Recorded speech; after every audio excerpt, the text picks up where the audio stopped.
سلام، خوب هستین دوستای بهسی؟ امیدوارم همیشه خوب باشین. امروز دوشنبه است و در رابطه با یک رسم و رسوم دست و پاگیر دیگه با هم صحبت میکنیم. بله، جهیزیه مثل مهریه. همونطور که صحبت کردم هفته پیش، این هفته راجع به جهیزیه صحبت میکنم. قدیما رسم بود وقتی که یه دختر و پسر میخواستن زندگی رو شروع کنن، مایحتاج زندگیشون رو پدر مادر تهیه میکردن برای کمک به هر دو و کمبودش هم خانواده ها و دوستا تکمیل میکردن و واقعا زندگی هم قشنگ شروع میشد.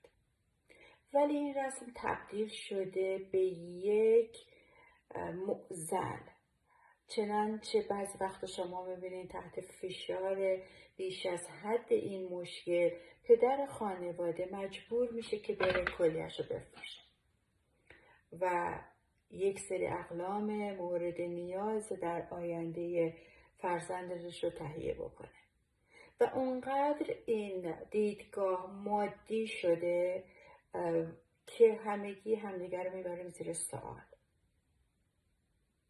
چرا باید اینطور فکر بکنیم که ما باید وسایل شروع زندگی یک دختر و پسر خانواده و پدر و مادر یک دختر تهیه کنن؟ آیا مسئولیتی که به دوش ماست و یادشون بدیم که خودتون باید زندگیتون رو بسازیم کجا رفته؟ فکر نمی کنین این همه مسئولیت به دوش کشیدن زندگی ها رو خراب میکنه و یا براشون بی اهمیته که همه چی آماده است؟ من اشخاصی رو دیدم که واقعا خود مادر با طی گذشت 20-30 سال زندگی یک سری از این اقلام رو نداره، ولی خودش رو موظف میدونه که برای فرزندش تهیه کنه، از برندهای مختلف استفاده کنه. بحث و گفتگو هستش و اونقدر نمیخوام از این کلمه استفاده بکنم، ولی واقعیت اینه که بعضی دامادها حتی ارد میدن که چه مارکی بخر، چه برندی بخر، چی باید باشه، چی نباید باشه. به کجا رسیدیم؟ ما میخوایم یه زندگی خوبی رو شروع کنیم. ما میخوایم که یه زندگی رو بسازیم خودمون 2 نفری. آیا باید همه وسایل رو پدر عروس باید تهیه کنه؟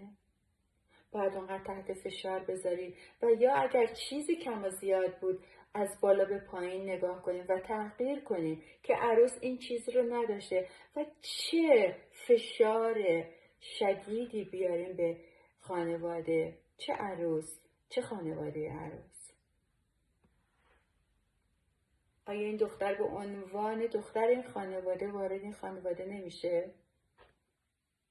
باید تحقیر بشه به خاطر کمبودها و یک عمر این خاطره تو ذهنش بمونه؟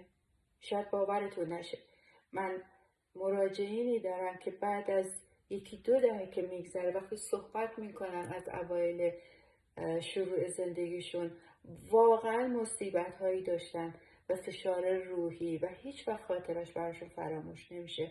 چرا؟ که تحقیر شدن.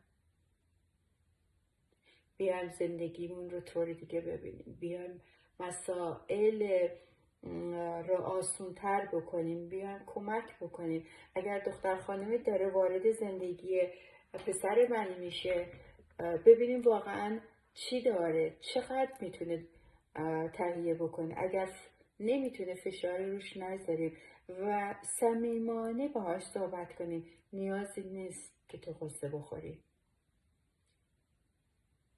بیایم از بالا به پایین نگاه نکنیم و بچه هامون رو ساپورت بکنیم و تقاضای مازاد نداشته باشیم و اجازه بدیم خودشون زندگی خودشون رو بسازن که براشون خوشایند باشه.